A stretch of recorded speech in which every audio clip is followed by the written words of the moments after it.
Quote, a member of a narcotics task force calmly called 911 to report that a mentally unstable colleague had opened fire with a machine pistol after being caught burglarizing the group's evidence room. End quote. UPI Archives. In the July 8, 1995 Spokesman's Review article, Deputy Sergeant Jack Hudson was charged with killing 2 of his colleagues. They surprised him in the evidence locker when he was stealing from the task force evidence. Jack was popular with his colleagues. He was Rookie of the Year, and he was a member of the elite Drug Enforcement Task Force. His boss did not expect to find him on the other side of the law. He stated in the article that Jack was an exemplary employee, and they all looked up to him.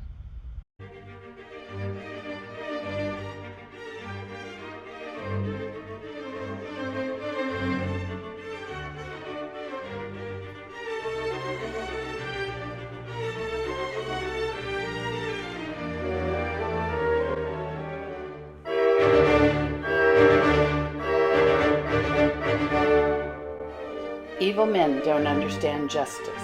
That's the focus of this podcast series. In this episode, Larry is going to talk about 2 fallen heroes, Lieutenant Danny Elkins and Sergeant Michael Crowe. They were very helpful in trying to get the case prosecuted through the county attorney.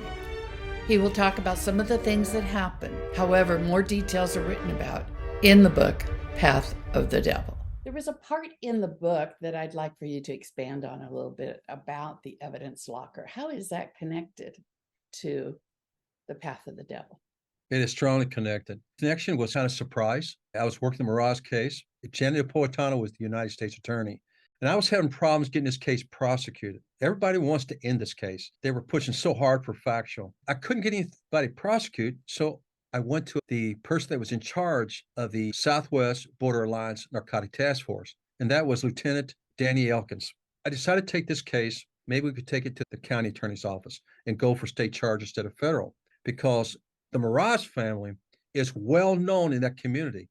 And when Lieutenant Elkins looked at the hard work that I put into the case, and he came back the next day after he reviewed the stuff that I gave him, he said, Larry, you got these guys. I don't understand why they don't prosecute the brothers up in Phoenix, Arizona. Let me go down and talk to the county attorney that runs the narcotic unit. She looked at it and she said, wow, there's a strong connection here, because we've been trying to get these brothers for years and years. We could never do that because of corruption. And Lieutenant Danny Elkins said, we're going to take this case with the county attorney. We're excited, and we were ready. A few days later, my boss said, I have a cop from the border of San Luis, Arizona. He's going to be signed to the office. I want you to start working with him and tell him about the Mirage case, because I want you to get ready for the prosecution on the county level, because of Lieutenant Danny Elkins.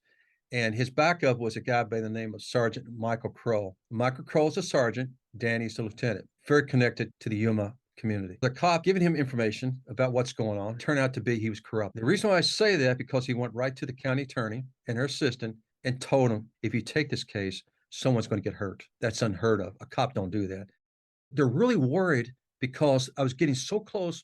You know, who cares at that moment of indicting the Mirage brothers? But then I thought maybe I can get all this corruption that will come out of the woodwork, because the Mirage brothers are not loyal to anyone. So they're going to give me names of corrupted cops on the United States side. And I think that's where the problem lies. A corrupted cop that was assigned to Danny Elkins and Mike Crowe's office. He was going back and forth. And now he's with me, and he knows all about the brothers. And he made a threat to both of them.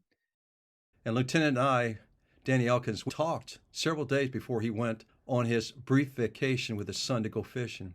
He knew about the Mirage brothers. He knew about the case because I gave the case to him to work together. Why didn't the United States Attorney's Office, Gianni Napolitano, didn't want this case? They should, because these guys were involved with so many crimes. They targeted DEA agents to get them killed. Their connection with the Camarena, with the phone calls that went into the house. He knew the case, knew it very well. And Danny and I were friends. It was July 5th, 1995. I'm running on the canal through the orange grove and lemon groves in Yuma, Arizona. It was early in the morning. Working for the narcotics, DEA, Drug Enforcement Administration. I had to relieve some stress. A U.S. Marshal on a bicycle. And he rode up the old dirt road and come up to me, but he had this real sad look on him. And I said, what's wrong? He said, Larry, Danny Elkins was killed last night with Mike Crowe. Danny and Mike were killed last night? What happened? I was really thinking they were assassinated by the Mexican cartel. We had another corrupted cop, Jack Hudson. He ended up killing Lieutenant Danny Elkins and Mike Crowe. How can you do that to a lieutenant that was good to him, but he killed both of them? In terms of the evidence locker and the evidence that was there, I assume that part of the connection is that some of the evidence, your case, was also available in that evidence locker. And so they were getting rid of some of that. Actually, we never know because Danny Elkins and the sergeant, Mike Crowe, with a custodian agent, knew they were losing evidence from their evidence vault. Now, DEA had no control to that. So they knew, and they set up a camera, and they seen the person that was going in and out of the evidence vault still in evidence, and that was Jack Hutchison. When they confronted Jack Hutchison on July 4th, Jack was already inside the office spaces destroying evidence until Lieutenant found him doing that. This is the end of this episode of Evil Men Don't Understand Justice. We hope you will join us again next week for more true stories from Larry and Rin. You may also enjoy Larry's other books, Fighting My Greatest Enemy, Myself, Home is Never the Same, and Life's a Journey Between Heaven and Hell.